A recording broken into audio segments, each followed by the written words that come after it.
এই সরকারের পদত্যাগ দেখতে চাই। আর ওই যে ওবায়দুল কাদের, রাতের বেলা কাউয়া কাদের 7 ব্যাটারিতে চলে, উনি রাতের বেলা বচ্চুরি করে, দিনের বেলা ঘুমায়। বরিশাল থেকে আসছি, এই বিএনপি অনেক ভালো জানি, তারা দেশের জন্য ভালো কাজ করে। এর জন্য আমি কিন্তু নতুন ভোটার, ভোট দিতে পারি নাই, ভোট দিতে গেছি, পুলিশ কয় ভোট হয়ে গেছে চলে যাও। কিন্তু সব জিনিসপত্র দাম বেরিয়ে দেয়, এইটা করে সরকার নানান তামাশা। এর জন্য আজকে নিজে মনে করেন যে আইসা স্থান নিলাম, ওইখান থেকে মনে করেন সকালে হাইটে আসি, তারপরও ছাত্রলীগ যুবলীগ পুলিশ অনেক বাধা দিচ্ছে, তারপরও আমরা আইছি। বরিশাল থেকে আজকে এই 4 দিন ধরে আসছি। 4 দিন লাগছে। 4 দিন লঞ্চে রইলাম 1 রাত, গাড়িতে আবার 1 রাত। আজকে দেখেন জাতীয়তাবাদী খালেদা জিয়াকে একজন মহিলা বাংলাদেশ জাতীয়তাবাদী দলের, আমরা বাংলাদেশের প্রধানমন্ত্রী, সাবেক 3 বারের প্রধানমন্ত্রীকে আজকে তারা বিদেশে তারা চিকিৎসার জন্য তারা দেয় নাই। আজকে তাকে হত্যা করার জন্য ষড়যন্ত্র করেছে, ষড়যন্ত্র করে পার হতে পারে নাই। মুক্তি হয়েছে, আরো মুক্তি হবে, তারেক জিয়ার মুক্তি হবে। এদেশের বাংলাদেশে তারেক জিয়া আবার প্রধানমন্ত্রী হবে ইনশাল্লাহ, প্রধানমন্ত্রী হবে। এই দেশের মানুষ বুড়ের অপেক্ষায় সিঁড় মারার অপেক্ষায় আছে। এদেশের মানুষ খুব অসহায় অবস্থায় আছে।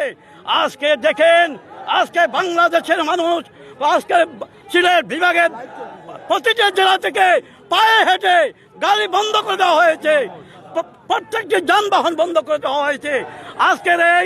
আজকের এই যে পরিবহন ধর্মঘট, এটা একটি তারা নীল নকশা, একটা নীল নকশা কালকে আমরা দেখলাম। এই নীল নকশার মাধ্যমে যাতে এই জাতীয়তাবাদী দলের কর্মীরা যাতে এই জনসভায় উপস্থিত না হতে পারে, যাতে না আসতে পারে, এইটা তাদের পরিকল্পনা। এইটা থাকবে না ভাই, এটা মনে রাখবেন। আর ওবায়দুল কাদের সাহেব বলে, যেখানে লক্ষ লক্ষ মানুষের দল নামে, লক্ষ লক্ষ মানুষ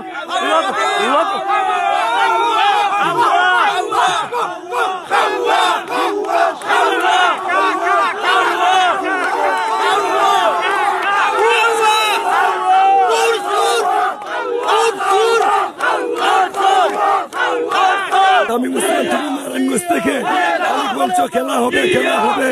আমরা সিলেট থাকি, আগত তোমার লগে খেলা লাগে প্রস্তুত।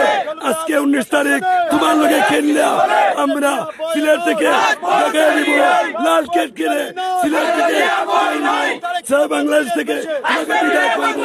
শামীম ওসমান, তুমি আমাদের সিলেট আসো, এসে দেখো তোমার লগে খেলার কত প্লেয়ার আলিয়ার মাঠে জড়িত হয়েছে।